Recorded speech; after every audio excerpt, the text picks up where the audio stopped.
From musicians and artists all the way to military members and even priests, it's clear that the devil is open to making a deal with anyone. Some are in search of talent and riches, and some are just prepared to do evil. Here are the top 10 real people who sold their soul to the devil. Starting off in our number 10 spot, we have Johann Faust. According to the stories passed down about this man, it is said that he was an alchemist and astrologer who lived in Germany during the early 1500s. It is said that in his plight to become the smartest man in the world, while also enjoying as many earthly pleasures as possible, he summoned the help of a demon named Mephistopheles. There are terrible stories about how cruel and truly evil this man was, and as a professor, it is said he looked down on everyone else. Local priests apparently believed that he had actually made a deal with the devil in which he sold his soul to him, and there are also other stories that say his pet dog was actually a demon who was able to shapeshift. During his life, he did publish several grimoires, and in 1540, while conducting some sort of alchemic experiment, his laboratory exploded. In our number 9 spot today, we have Jonathan Moulton. Jonathan is a man who was born in 1726, and he was known for his military career. He served in King George's War as well as in the French and Indian Wars, but after his service is where the story really starts. Basically, after his time fighting was over, he went on to become one of New England's wealthiest men. This caused heads to swivel and rumors to swirl because this wasn't something that was normally seen. This all gave way for the rumor that Jonathan had struck this luck of fortune because he was actually working with the devil.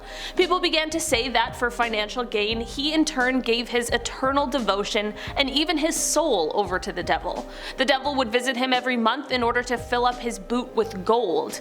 You know what happens with things like this though, people get greedy. It is said that despite this lavish lifestyle he was already living, he wanted more, and this led him to make the mistake of trying to trick the devil.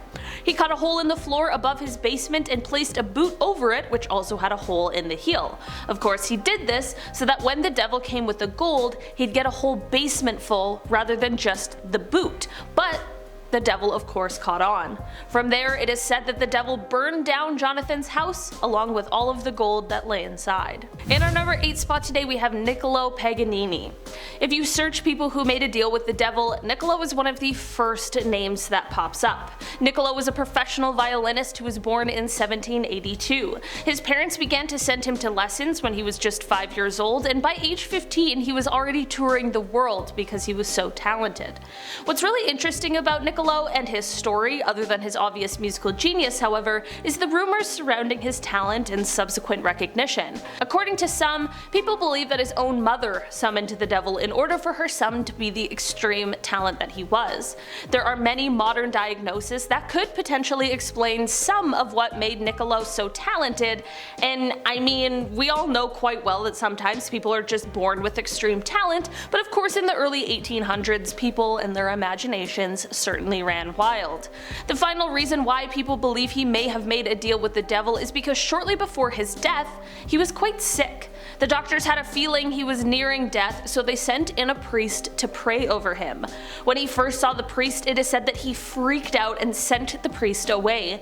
Many people believe that him pushing the priest away was only a confirmation of the fact that he was working with the devil. In our number 7 spot today, we have Theophilus of Adana. For this one, we are taking it back a little bit all the way to 538 AD. Theophilus of Adana was a cleric in the Roman Catholic Church. So basically one day he was elected to become the new bishop, but he ended up denying the offer, as it is said he wanted a more priestly sort of position instead of one that came with all of that power and responsibility. It is said that he wanted the position of archdeacon, which would have seen him controlling where the donation money went. So apparently, in passing on this bishop position, he thought that if he gave the position to his rival, then his rival should at least be grateful enough to give him the position he wanted, but of course, that did not happen. This new bishop gave away the seat that Theophilus wanted and instead gave him the position of being a humble cleric. This made Theo super angry, and this is when he thought that maybe the church isn't as holy as he once thought they were. This is when he decided to summon the help of Satan. He ended up signing a contract with Satan in his own blood. He denounced Jesus and the Virgin Mary, and it is said that, with the help of Satan, he was once again voted into the bishop position, and this time he accepted. At this point in time, it is said that he felt so guilty he confessed to this deal with the devil, and the priest who he confessed to decided that they should burn the blood-signed contract. For a second, Theo looked up, but then suddenly he collapsed and died. Many people believe that it was because he had broken his contract. In our number 6 spot today, we have Giuseppi Tartini. Giuseppe was an Italian violinist and composer who lived during the 1700s. He went on to compose a song called The Devil's Trill Sonata. Called The Devil's Trill Sonata. And not only this, but he claimed to wake up one night to find Satan sitting on the edge of his bed, playing the violin. Seems as though the devil really likes violins, apparently. What's extremely curious is after this alleged encounter, it is said that Giuseppe's violin skills hit heights never seen before. He was able to suddenly play extremely complicated trills that are impossible for most musicians. Apparently even today the sonata is too difficult for most musicians to play, which is why people believe that perhaps this story really was true. In our number 5 spot today, we have Urbain Grandier. Born in 1590, Urbain was a French Catholic priest who was known as being a little promiscuous with some of the nuns. Look, there's no judgment from me at all, but I'm just saying, the Catholic Church now doesn't like that. I can't imagine pre-1600s Catholic Church just being cool with that, but anyway, it is said that he actually took quite a public stance against the church's view on celibacy. Because of his escapades, there were points where people who had indulged with him were now accusing him of witchcraft and using dark magic in order to tempt them. This led to a trial which did end in acquittal, but France's chief minister did not like Urbain at all. The priest had apparently published some less than kind criticism about him, so naturally he returned the favor and ordered a second trial. This time Urbain was put through some grueling interrogations, and while it certainly was inhumane, it led to the discovery of quite a document. One that was apparently found in his belongings. It was a contract that is said to have been written in Latin and covered with strange symbols. The contract was signed by Urbain as well as several demons, including the devil himself. Basically, the contract promised him the love of women, the respect of monarchs, that sort of thing, in exchange for his allegiance to the devil. In the end, this led to Urbain being found guilty of making a deal with the devil, and he was sentenced to death. In our number 4 spot today, we have Aleister Crowley. This man is quite well known for being the leader of an occult group, and this really does stem back even into his childhood. It is said that quite early on, Aleister started calling himself the Beast and the Antichrist, and he is even quoted as saying that God and Satan fought over his soul. In one of his books he wrote, quote, "I was in the death struggle with self. God and Satan fought for my soul those 3 long hours. God conquered. Now I have only one doubt left. Which of the twain was God?" Many people believe that perhaps he made a deal with Satan, but it is possible that these are just rumblings based on Aleister's teachings and beliefs. In our number 3 spot today, we have Jack Parsons.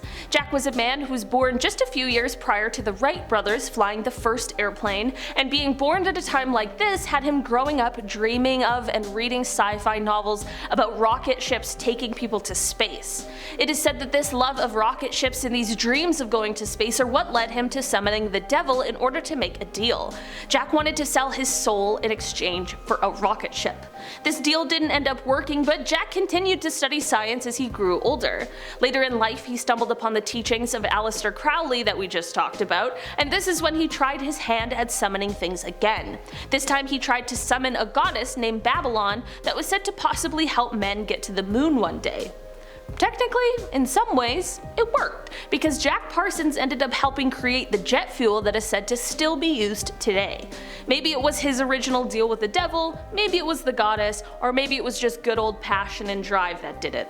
I guess that all depends on what you believe. In our number 2 spot today, we have Cristoph Haizmann. Back in 1677, Cristoph was an artist who was working on a castle in Austria.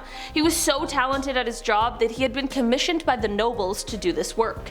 There were rumblings about how he may have sold his soul to the devil, but no one was sure of it until it is said that Cristoph confessed. He said he had 9 years prior and that he regretted it very much now and actually wanted an exorcism. They demanded to know if he was a practicing witch, but in the end it was decided that he was not, and that instead the devil just had a really strong hold on him. The local priest began giving Cristoph exorcisms, and during these sessions Cristoph explained that he had these intense visions where he was coming face to face with the devil, who was in the form of a dragon. The dragon was holding the contract that held Cristoph's soul, and this is when he was able to rip it out of the dragon's talons. When he woke up, it seemed as though he was cured. After this, he began painting pictures of the devil, and he even painted a story with multiple panels that told the story of how he sold his soul and how they helped him get it back. In our number 1 spot today, we have Antoine Rose. This woman from the 15th century is often credited with our modern day image of a witch riding on a broomstick. She became known as the Witch of Savoy, and she is said to have confessed to regularly meeting with the devil. I mean, let's be honest, history doesn't exactly have a good record with those accused of witchcraft, so it isn't quite clear if this deal with the devil was real, or if perhaps Antoine could just add 1 + 1 and then suddenly she was accused of being a witch and had to find a way to try and defend herself. Legend goes that she was in a position where she was in dire need of money, and when she asked her neighbor for help, they led her to a group of people who convinced her to ask the devil for help.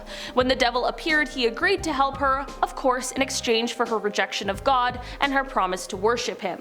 Story has it that she said the devil had a low, raspy voice when he appeared to her in human form, and she also apparently said that she was quite afraid of him, which, I don't know, personally makes a lot of sense. Alright guys, that has been our list for today. Thanks so much for checking it out. I've been your host today, Olivia Kozlowski, and I'll see you next time. Bye! In our number 8 spot today, we have Niccolo Paganini.